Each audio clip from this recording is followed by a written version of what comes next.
I'm Brett. This is Emily. And we went to Baylor a couple of years ago. As you can tell by the gray in the beard. It's not about gray. This building was not here, so you guys need to know that you have such a great facility here. And when we were here, the business school was over off 5th Street. And it looked like a little dungeon. So anyway, glad to be here. We are so excited to join you guys. So how many of you are, we didn't have an entrepreneurship department. We didn't have entrepreneurship classes when we were at Baylor's. Brett and I are both communication majors. So how many of you guys are business majors? Is that the majority? Education? Communication? Yeah, okay. yeah. Are y'all still rocking in Castellaw? That needs a reno, doesn't it? It's a renovation. We're on Everybody the else list. is getting new stuff. So when we were here, Baylor has changed a lot. Waco has changed a lot in the last 20 years. Nothing was happening really downtown. We, as women, were very afraid to run, even in Cameron Park. What the city has been able to accomplish in the last 20 years is honestly remarkable. We are proud to be Baylor graduates, and we're also proud to be talking about kind of our crazy winding road into an entrepreneurial journey, which what we have to say about that might just be really interesting to some of you. Entrepreneurship is funny because really some of the key qualities are about thinking outside the box. It's about creativity. It's about having a different lens on an issue that maybe you never thought you could contribute to a certain social issue or software issue or science company. But Brett and I met at Baylor as musicians. We were involved in a Bible study that was, at the time, Louis Giglio started here when he began the Passion Movement. So we were worship leaders. We met on a worship team. We were doing music all around the country. And in 2000, we got married here in Waco, Texas. Both of our families came in from out of town. We got married at First Baptist Waco.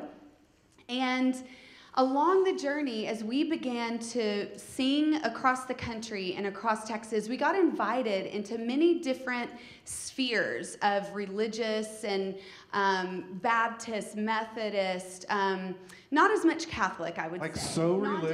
So religious, I'll never forget. There was an event we did in Lexington, Kentucky, where we were singing, and then we stopped singing, and Emily prayed. And someone came up after and said, "I've never heard a woman pray before."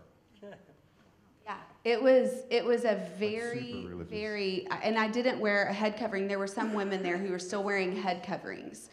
My relationship in this journey has also been really interesting because Brett, I came along his company, really, that he started as a worship band. I fell kind of into the lap of his existing nonprofit as we would travel around. But the more and more we would go, the more and more I kind of got legs for the songs I wanted to write, the songs I wanted to sing, the things I wanted to communicate. And so we began to get invited as a team and as a couple. And in 2000, we got married. In 2003, we had our first daughter, who's now 16. And in 2004, we ended up in Austin, Texas at a women's event. And we heard of women in the commercial sex industry for the first time speak, using their own words, their own voices. This was not a sphere that we were really engaged in at the time. We didn't know anything about the commercial sex industry in 2004. We had a lot of bias. We had a lot of opinions. We had a lot of stereotypes that we thought we knew what culture was saying, who these women were, and why they were there.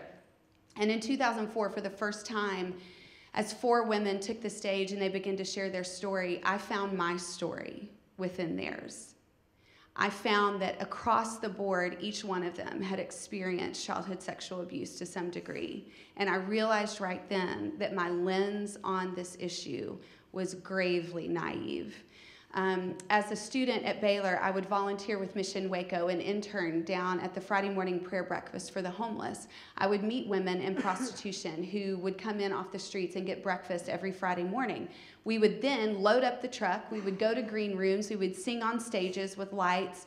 And there was this huge chasm and disconnect between what was happening in our world and in our culture and what we were singing on the stage in terms of faith and Christianity and the cultural relevancy of Christ. It was like this large chasm.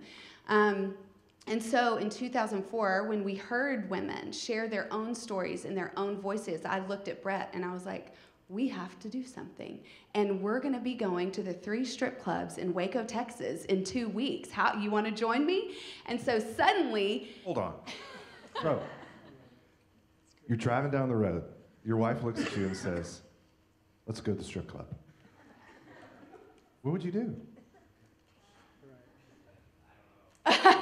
Good answer. Great answer. Right? Because, yeah, that was what, I mean, seriously, she goes, let's go. And I'm like, well, I went one time when I came to Baylor.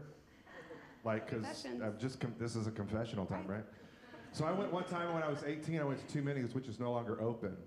And I remember going in and seeing this guy, this older man who had kind of this Elvis hair, slick back stuff, and he was as close to the stage as he could get.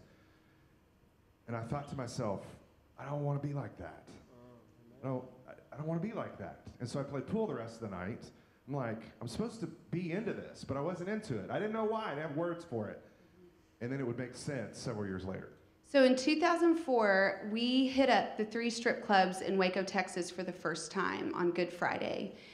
I was nervous. I was scared, much like you. If you're dreaming of starting a company or you're dreaming of starting a movement or you're dreaming of doing something outside the box, I was totally terrified. I had a lot of preconceived notions that scared me. And the main thing that I felt like, first of all, is will this be received? Will we go into these spaces that are unfamiliar and uncharted waters for me? And what will their interactions with us be like? So we ended up having incredible connections that night. Every single bias, all of the fear. I mean, as women, we connected. 80% of the women we work with are mothers. We began to connect on a level of, let's look at the pictures. Show me what your son or what your daughter's doing. It began to be this beautiful, tender spot of relationship building. So from 2004 to 2007, we began going to the clubs on just outreaches. That's all we had at the time, and nothing was formalized, okay? This is like grassroots startup. If you're thinking in entrepreneurial terms, this is like really data. Like we're collecting understanding, we're collecting information from this population that we don't really know anything about at the time. What we realized was we had a lot in common, and we had a lot that wasn't in common. And there was this huge chasm between women in our community whose voices had been largely sidelined and marginalized. And we had this opportunity to bring those voices to center. And so that began to be the challenge. In 2007, we started doing monthly outreaches. So we started going every month and realizing like within one woman, we were looking at every aspect of poverty. On top of that, sexual shame, sexual trauma, stigmatization from the sex industry, and all that our culture says these women are. This became a huge hurdle to have to get over in some ways. And so in 2007, what we realized is we need to be involved. We need to live incarnationally. We need to do life among.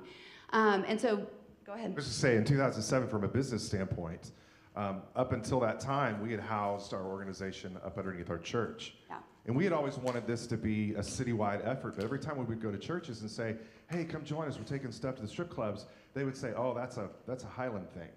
We're like, no, it's not. No, why can't we all play in the sandbox together? I don't understand churches. They don't like to work together. So in 2007, when we realized, okay, this thing has traction, it's moving somewhere, the first thing we did was we pulled it away from Highland and we brought it up underneath our already established nonprofit. So Jesus Said Love is actually just this great, big, really massive, complex program. DBA. It's a DBA of an organization that no one's ever heard of, which is beautiful and funny to me that we were able to do that, right? But you can do that. You can have a nonprofit that no one ever hears about, Right.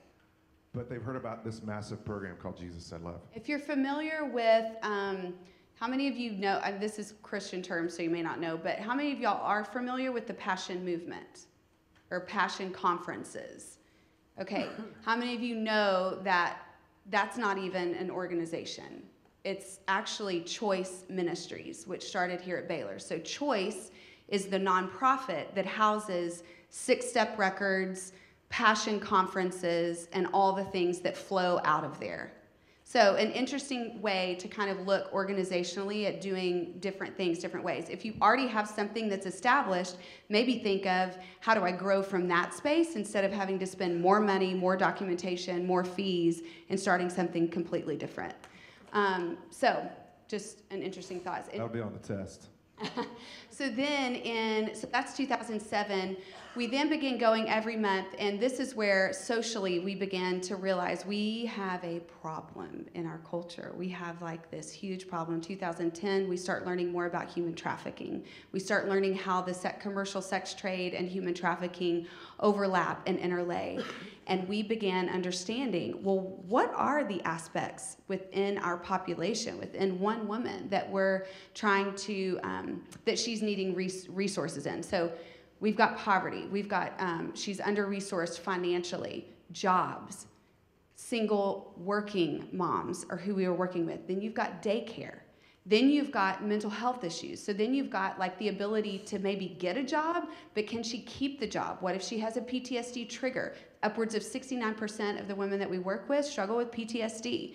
And 89% of those that we work with say they want out, but they have no other means of survival. That's what we call survival sex. So poverty and commercial sex work are inextricably linked. I do not know of a culture that's thriving for women that has worked with legalized prostitution. This is a hot topic right now. Amsterdam is even revoking their red light district because what you have is gender inequality. Anytime sex becomes the commodity and sex becomes the engine for economics, it automatically creates a chasm between male-female because the large demand of sex, commercial sex, is males, particularly white college-educated males. That's the number one buyer of commercial sex, is white college-educated males. So the number one supplier, women. So the sex industry is simple. It's supply-demand. The supply exists because there's a demand for it.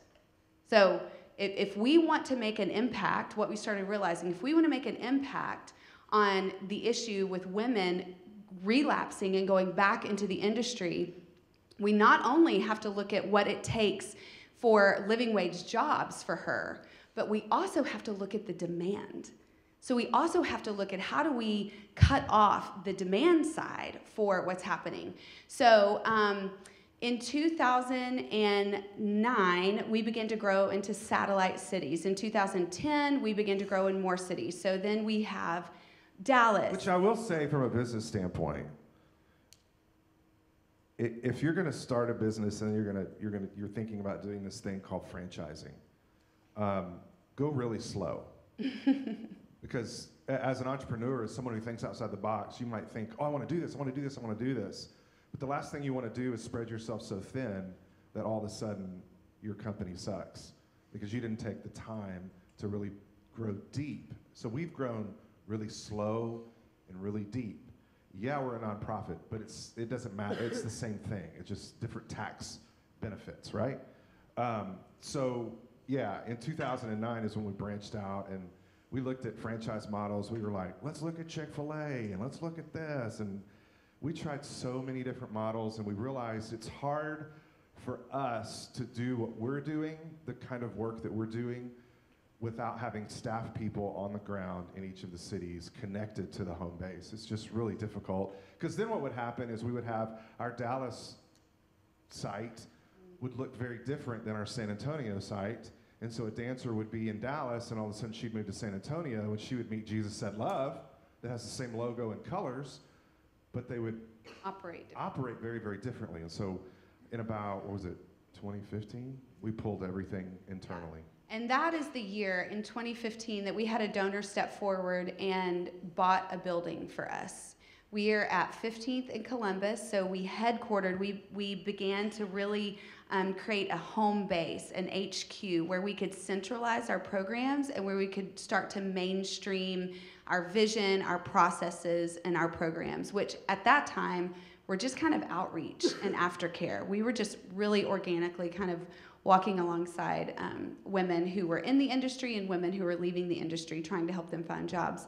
So in 2015, we're given this building, and that year was a very big year because it was so big. It was also our biggest fundraiser. So a lot of people think that we're a new nonprofit. We've been working with women in the industry for 15 years, but we didn't have a physical presence. We were like bumming like Wi-Fi off of McDonald's and Starbucks and like having women in our home. We had a guest house at the time where women lived. We babysat pit bulls and chihuahuas and dogs as they went into rehab. I mean, there was just all sorts of things that were super grassroots that we were moving along. What else we did, which is really funny. So again, we're musicians. Yeah, right. We're not business people. We're not nonprofit people. Experts. We're musicians. And so someone said to us way back, hey, you guys need to do a fundraiser. And we're like, okay, we'll do a fundraiser. That sounds great. We're musicians. We'll put on a concert, and we'll raise some money. It'll be awesome. So we did it in the backyard at Common Grounds. It was called Jesus Said Rock. Bad name. I didn't name that. I was all over that, right? That's just the greatest thing ever. And so we had a ball. There were like 300 people there. We raised, wait for it, $420.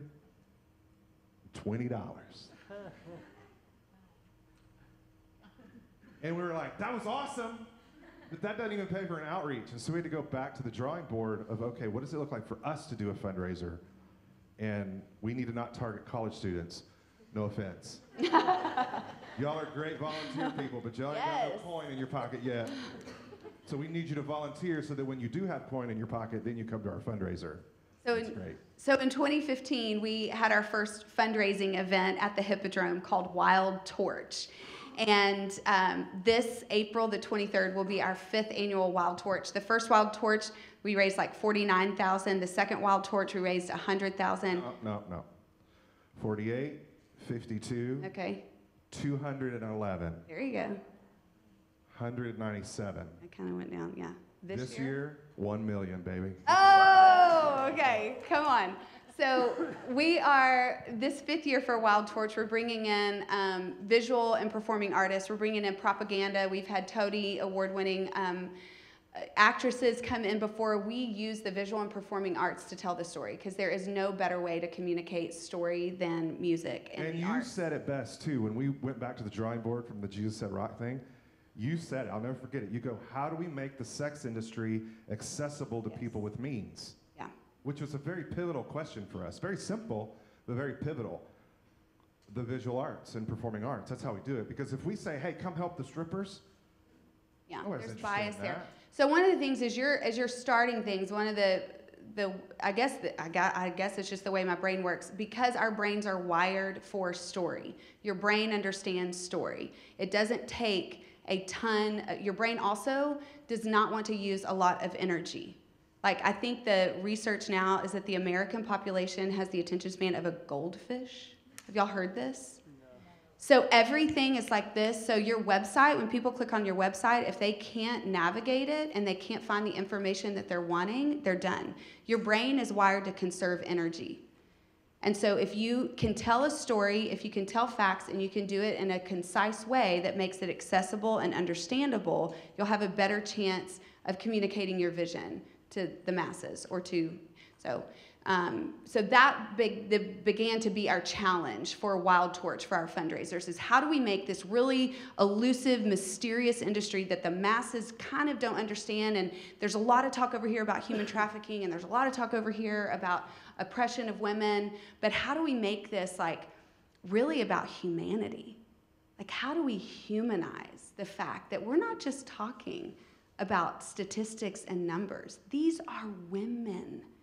These are men. These are lives that are changing the culture as we move along, and what are we going to do about it? So Wild Torch has been a very successful event. It's an experience. It's not a fundraising event. It's a fundraising experience. You are motivated through experience to impact change, to awaken hope. Well, I would say also, in an effort to tell story, y'all seen those animal commercials? Like they're a minute and a half long on TV, and Sarah McLachlan is singing. Yeah. And the Arms of an Angel. So it's very exploitive, right? But I mean, if you're not giving to the dogs by the end of the commercial, you're just the biggest loser ever. I mean, like, that's why animal nonprofits are the leading fundraising sector in the nonprofit world. So we want to save more animals than we do people. That's what our dollars say. Yeah. Whereas we're contending for people. Hey, save the animals, but let's save people, right? Because saving people is a big deal. But our dilemma was, how do we tell the story and not exploit? Right. Because we're dealing with a population that is already exploited. Yeah. And so that's been, and it continues to be, a question. A question that's always in front of us, but it's something we have to navigate very delicately, because the last thing we want to do is put someone on the stage and re-traumatize them in the name of raising money, which is what a pimp does. I mean, come on, it's like, we're not going to be the trafficker here. We're not going to be the pimp here that pimps out stories to make a buck. Like, that's gross. We want to tell the empowering story of what women are capable of. We want to focus on the resilience factor that is embedded in the life of women who have overcome the sex industry. I mean, they're remarkable. So it's like, who's telling that story, right? Like, how are we championing that? Because that reframes our brain. Usually, when we think of these things, we think, oh, poor pitiful woman who can never accomplish anything in life, and she's just down in the dumps the rest of her days. No, not the women I work with, not the women I know, not the women I see every day who are building businesses. I want her to be able to share her story with her own words in her own way of what her hopes and dreams are. And if we can do that, it inspires us to reframe our thinking on women who've been exploited, trauma, mental illness, overcoming, you name it. These are the heroes, right? It's a good little run there, babe. Here we go. Okay. It came from somewhere. From a good place. Yeah, it was deep.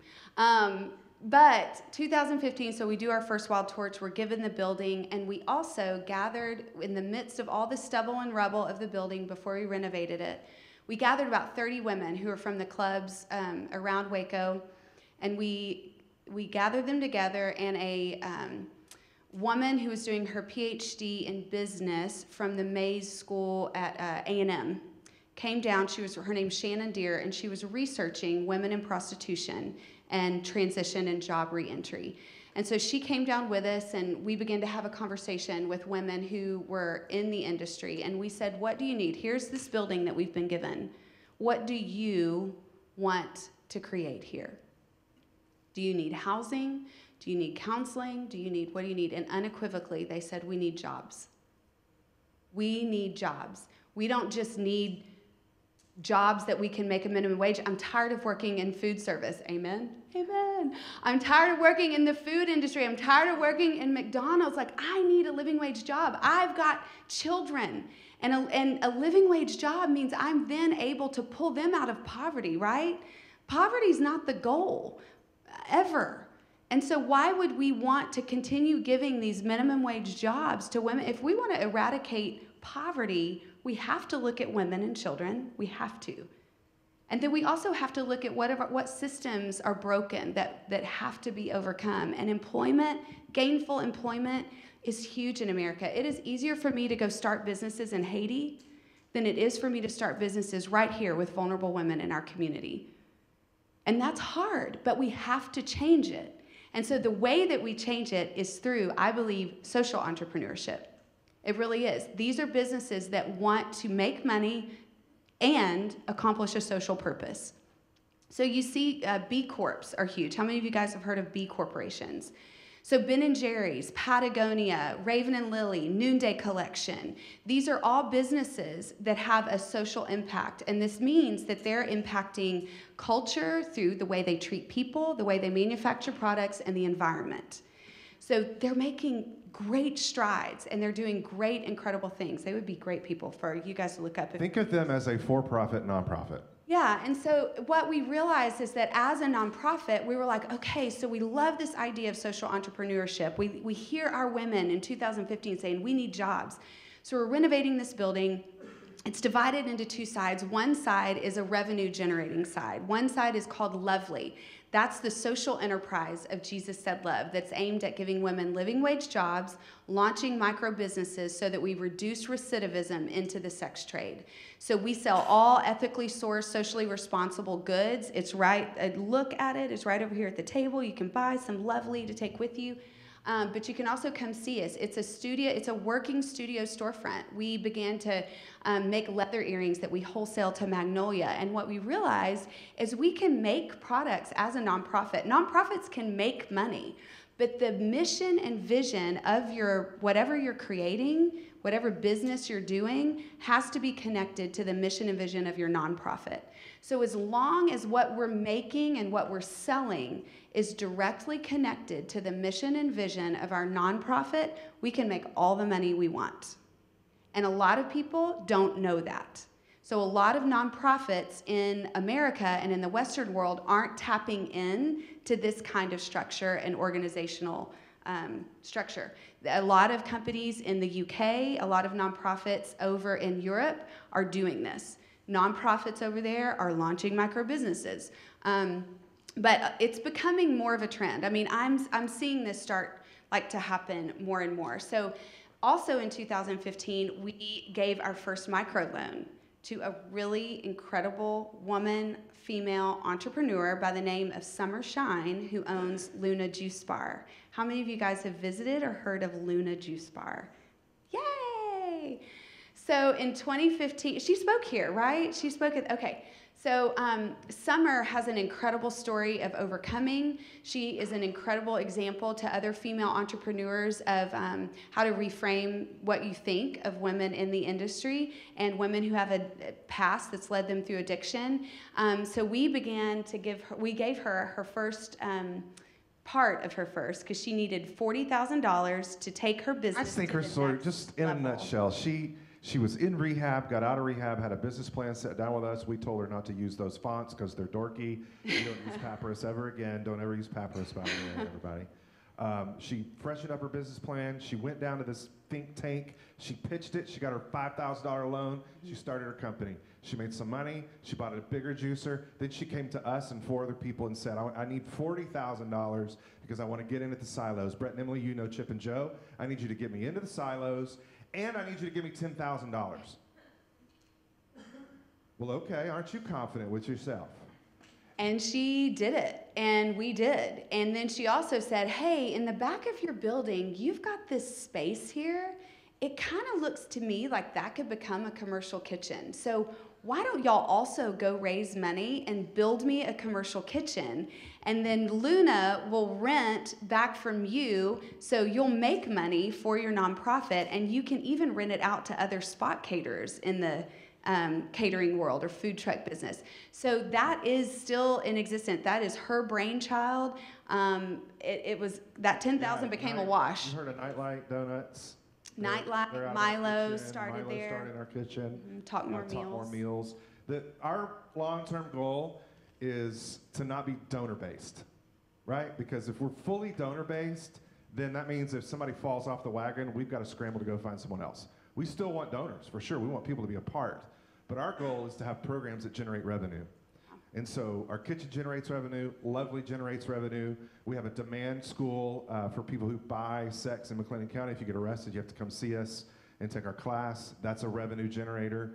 And so the overall goal is that the majority of our revenue is from programs. Yeah. So in 2016, we then renovate the building. On one side of the building, like we told you, we've got Lovely, we've got the commercial kitchen, it's functioning, it's keeping the lights on, we're renting it out to caterers, we're selling products to Magnolia. On the other side of the building is our programs.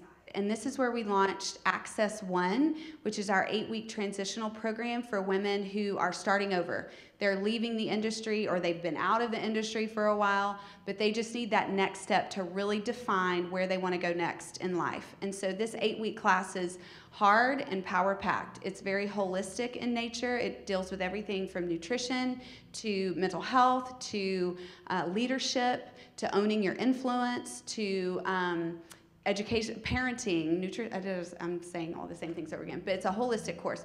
Once they complete Access 1, they have the opportunity to apply for Access 2. And Access 2 is the program for entrepreneurs. These are women who've completed Access 1 and they've said, I don't want to work for someone else. I want to be the boss. I want to start my own business. How do I do that?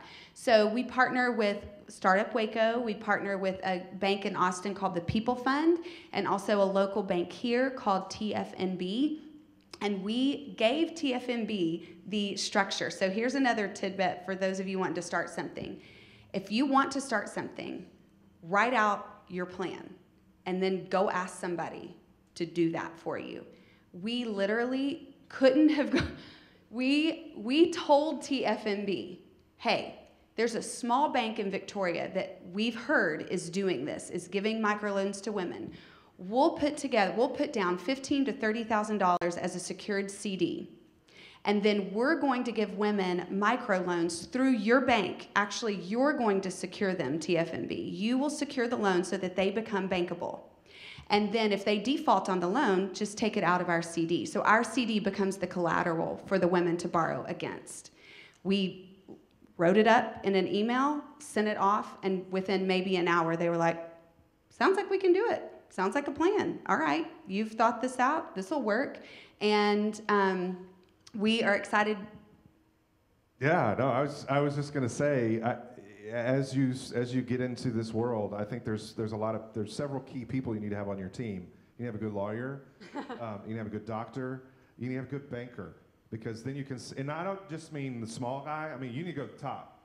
You need to be friends with the president of the bank so that you can sit down with wacky ideas like this, and he's the guy or she's the woman that can say, yeah, let's do this. So David Littlewood at TFNB, he was like, we've never done anything like this before, but I like to take some risks, and the financial risk is on your part, and it's not a lot of work on our end, and here we go. And I think you also need to have a good butcher on your team, because at some point you need to serve some really nice steaks at dinner. You can only get the good stuff with the butcher. Yeah. So we're excited to say that our Access 2 participants are making great strides. They have a mentor through the People Fund, and then our Director of Social Enterprise, which is Jersey.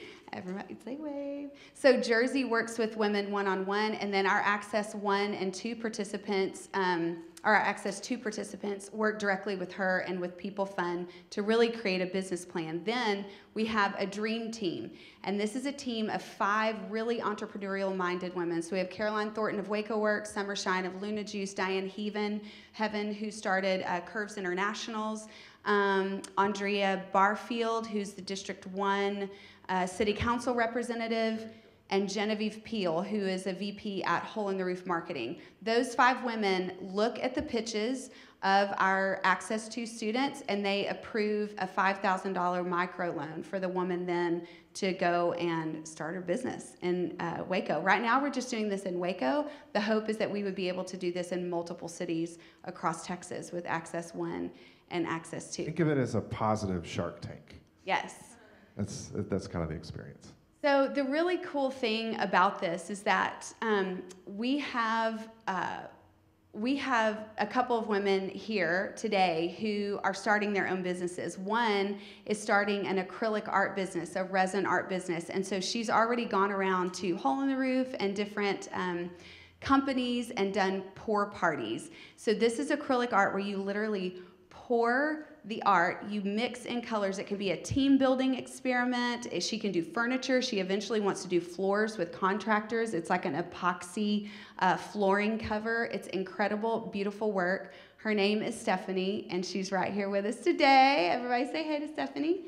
And then our other entrepreneurial woman, our Access 2 student, her name is Randa. And Randa is a microblading technician. She's also doing spray tans. She does microblading, and eventually she wants to work in the medical field doing reconstructive breast cancer survivors reconstruction work with her tattooing skill. And she does amazing eyebrows that you got, and I was like, good eyebrows. wow, you can't even tell those are. She does do good eyebrows. So those are just a couple of businesses, and then of course Luna Juice Bar, who has her own juice business now. Lashes. Lashes. Yes, Renda can do lashes. But anyway, it's just exciting to see what women are coming up with, because all of our women desire not only to start a business but to give back. And so our women are entrepreneurs who desire to give back and change cycles of poverty. So do you guys, with all that being said, do you guys have questions for us? Just gave you like a ton of information. Are we on time? Are we good on time? 5 minutes. Okay. Yeah. Questions for anything? Nothing's off limits. Nothing is off limits, I promise. The industry, it can be about business, it can be about questions. Yeah. How did the owners of the strip clubs accept y'all into coming into their business? Yes. How did the owners accept us coming into their business? That's probably one of the number one questions that we get. So one of the things that we agreed upon is that we would not interfere with clientele. So when we went into the businesses, we had already asked them for permission, first of all. We didn't just show up. We asked permission to come. And really, a lot of the clubs, in our experience, function almost like a family in some sense. So the owners and managers of the clubs really were the first line of defense if a car broke down, or if a kid was sick, or if they needed fronting on bills, or if they needed like medical help. Sometimes they would go to the house mom or the manager to help with that. And instead we said, well, let us take that burden off of you and have the women call us. So next time a woman is relapsing, or if she shows up stoned or drunk or high or whatever, call us and we can come pick her up and help with that. And so it became a really good relationship. We've even had other clubs write letters of recommendation to clubs in San Antonio and Dallas for us to get in and extend our services there. So kind of, I mean, it's crazy, but no one's in the industry forever. Like, you know, and so, I mean, I think that's the deal. Is like, they know this isn't a forever job for the women that they're working with. So, other questions?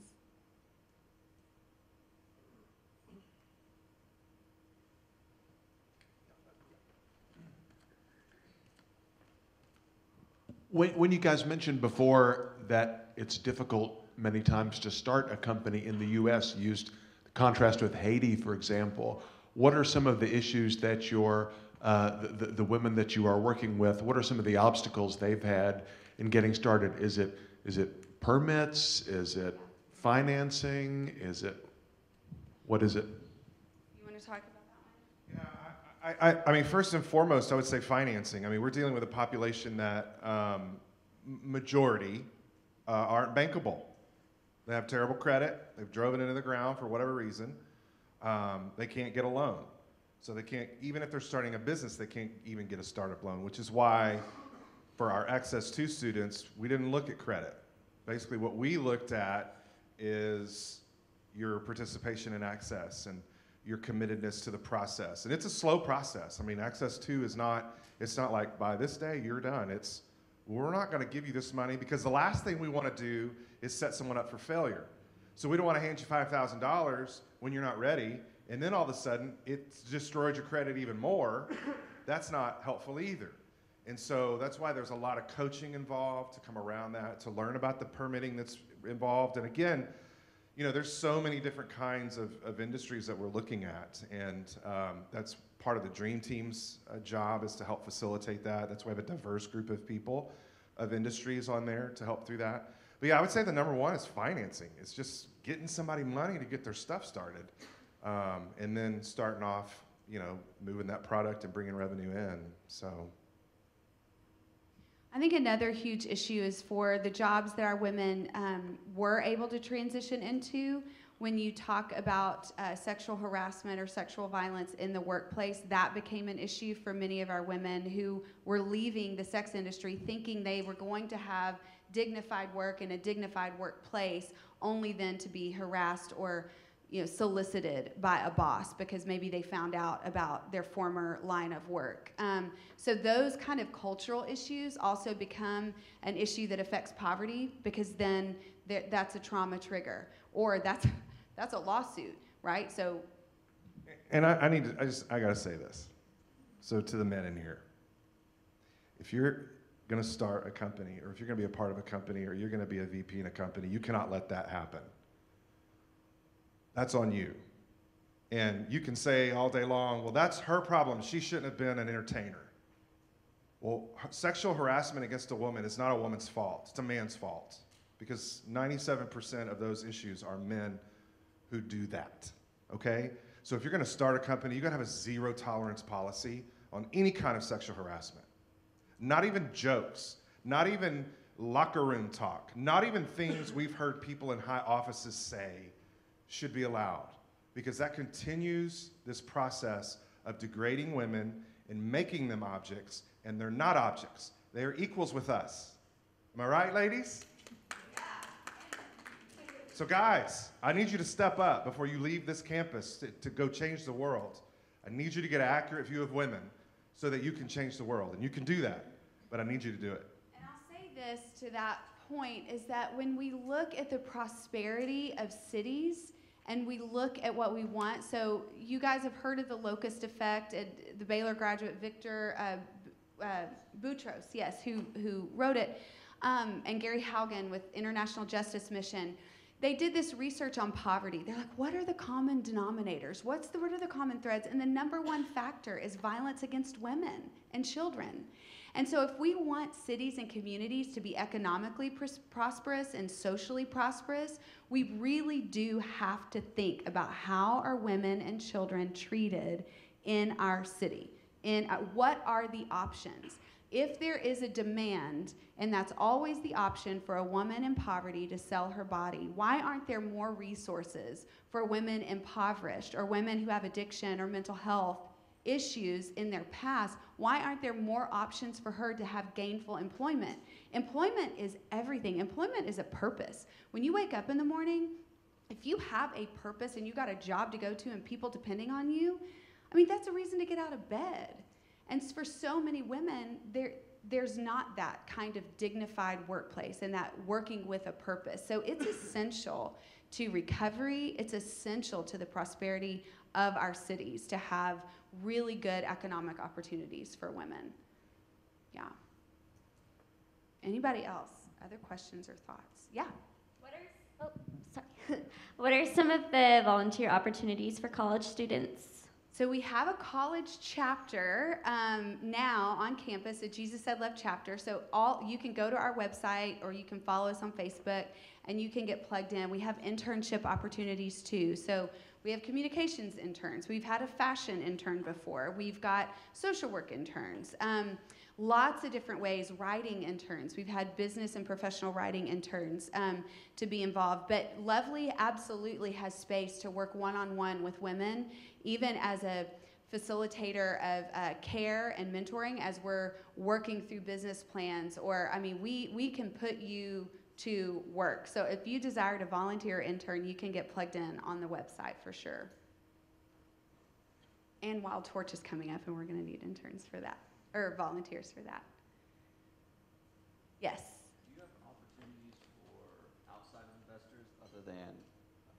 Do you have opportunities for outside investors other than just the bank that you're partnering with? If someone wanted to come up and loan their own microfinance loan or a larger loan? Yeah, absolutely. So anyone who's desiring to financially invest and contribute, yes, and amen. If a nonprofit's ever going to turn you down for that,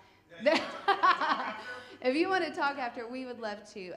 The other cool thing that's happening that we have found is partnering with companies who even want to give a portion of their business. So there's a company in Houston that's an ink company that wants to eradicate human trafficking, and so they give a portion of their sales to Jesus Said Love.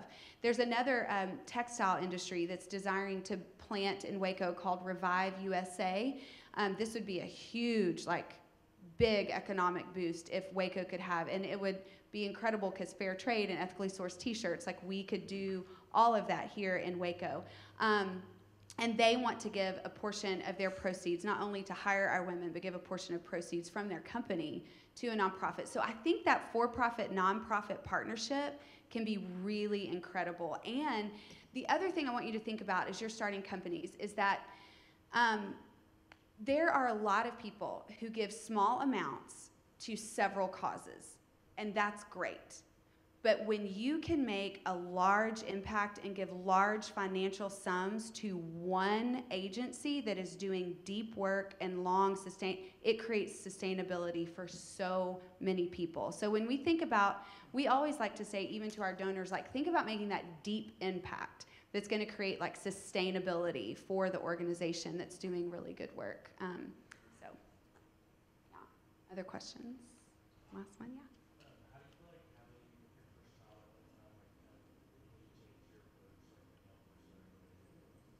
That's a great question. So the question was, did having my first child and going into the clubs, how did that change my perspective? One word, motivation. Motivation. Like, if that's the world that my kid, right? If that's her future, if something were to happen to us economically and the sex trade, and she's, the average age of entry is 13. Many of our women started in prostitution at 15, 16. Like, if that's the world that's available to her, no, I'm going to be a part of changing that and changing the narrative for her future. So we have 2 girls and we have 1 little boy. So we have 16-year-old Hattie, 14-year-old Lucy, and then Gus just turned 9. So incredible kids, just having them to be a part of this journey. In fact, Brett and I have a podcast, a Jesus Said Love podcast, so you can listen to it on iTunes or anywhere, website too. But we just talked, yesterday we launched the latest podcast, which is on parenting and sex work. And it's how our kids have been involved in this issue and how to talk to our kids about the work that we're doing, because we definitely haven't hidden things from them. I mean, they know the realities. The women are they're family to us. They've lived with us. They come over for dinner. Yeah. I will say it and say it over and over. It's not us and them. Right. It's just us. We're all us. Yeah.